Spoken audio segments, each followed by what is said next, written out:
प्रीतमताई मुंडे साहेबांच्या जाण्यानंतर अचानक राजकारणात त्यांना पाऊल ठेवावं लागलं आणि मुंडे साहेबांच्या जाण्यानंतर ताईंनी खासदारकीची निवडणूक लढवली. 10 वर्ष अत्यंत चांगलं काम ताईंनी देशामध्ये नाव होईल असं आपल्या बीड जिल्ह्याचं केलं आणि याचं मला मनापासून कौतुक आहे. ती माझी बहीण आहे म्हणून नाही. राजकारणात जेव्हा मी आमदार होते तेव्हा मुंडे साहेब खासदार होते. नंतर मी आमदार झाले तेव्हा प्रीतमताई खासदार झाल्या. तिसऱ्या वेळी प्रीतमताई खासदार झाल्या पण मी काय आमदार झाले नाही. या जिल्ह्याची पालकमंत्री म्हणून 5 वर्ष मी या जिल्ह्याची सेवा केलेली आहे. तेव्हा जिजा तुम्ही आमदार होतात, दोंडे साहेब तुम्ही आमदार होतात, तेव्हा नमिताताई तुम्ही नव्हता, तुम्ही लहान होता, तुम्ही नंतर आल्या. आणि अनेक राज्यामधल्या सगळ्या आमदारांचं एकच म्हणणं असायचं की मुंडे साहेबांनी आम्हाला पहिल्यांदा राजकारणात आणलेलं आहे. आत्ताच माझ्याबरोबर धनुभाऊ पण दर्शन घेऊन गेले. त्यांना पुढे वैद्यनाथाचं दर्शन घ्यायला जायचं होतं आणि ते पुढे गेलेत. खरं तर माझी तब्येत 3 दिवस इतकी खराब होती, मला प्रचंड ताप, प्रचंड अशक्तपणा होता. तब्येतीचा अंदाज घेऊन प्रीतमताई पुढे निघाल्या. प्रवीणजींचा निरोप होता मला, मी त्यांना व्हिडिओवर दाखवलं, बघा माझी काय हालत आहे. आमचा केजचा संदीप पाटील फोन करत होता, मी त्याला व्हॉइस क्लिप पाठवली, अरे बाळा माझी तब्येत बरोबर नाही.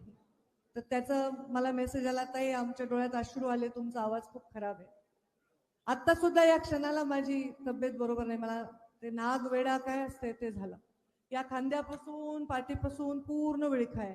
आता बाया गटकडून मिठी मारायल्यात, पाठीवर थापा मारायल्यात, माझ्या अंगाची आग होत होती.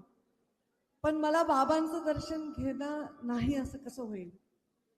माझ्या श्वासात श्वास असेपर्यंत दसऱ्याला भगवान भक्तीगड आणि गोपीनाथ गडाचं दर्शन 12 डिसेंबर 3 जूनला माझं तर चुकणार नाही. का चुकणार नाही ह्याचं गुढ सांगते. मी साहेबांच्या पोटी जन्म घेतलाय, प्रीतमताईंनी साहेबांच्या पोटी जन्म घेतलाय, पण तुम्ही काही साहेबांच्या पोटी जन्म नाही घेतला ना. हजारो लोकांनी मुंडन केलं होतं साहेब गेल्यावर, हजारो लोकांनी जणू स्वतःचा बाप केलाय. तर त्यांनी जे रक्ताचं नातं निर्माण केलंय ते नातं रक्ताचं आहे, घामाचं आहे, श्रमाचं आहे, परिश्रमाचं आहे, संघर्षाचं आहे, एकमेकांना दिलेल्या.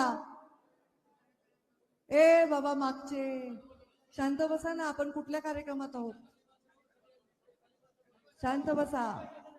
बाहेरच्या जिल्ह्यातून आलेले सगळेजण जिथे आहे तिथे बसा, काही प्रॉब्लेम नाही. हे नातं तुम्ही निर्माण केलंय आणि तुम्ही जर घरामध्ये कुठली तारीख जर काढायची असेल, खाली बसा म्हणूच नका, बाकीचे नुसते खाली बसा, प्रत्येक जण खाली बसा म्हणायला, नुसते बसा, तोंडावर बोट ठेवा आणि बसा खाली. हाताची घडी बोलल त्याच दुखल पोट. तुम्ही जर एखाद्या लग्नाची तारीख आली आणि 12 डिसेंबर आली, एखाद्या कार्यक्रमाची तारीख आली आणि 3 जून आली, तर तुम्ही सुद्धा घेत नाहीत, नाही आपल्याला साहेबांच्या गोपीनाथ गडावर जायचंय. मग माझ्या एवढं काय, माझ्यापेक्षा काकणभर जास्त प्रेम तुम्ही मुंडे साहेबांवर केलंय, तर मी माझ्या कातड्याचे जोडे जरी करून तुमच्या पायात घातले तरीही मी तुमचं ऋण कधीही फेडू शकणार नाही. सगळ्या जातीचे, सगळ्या धर्माचे लोक मुंडे साहेबांमुळे केवळ भरभरून माझ्यावर प्रेम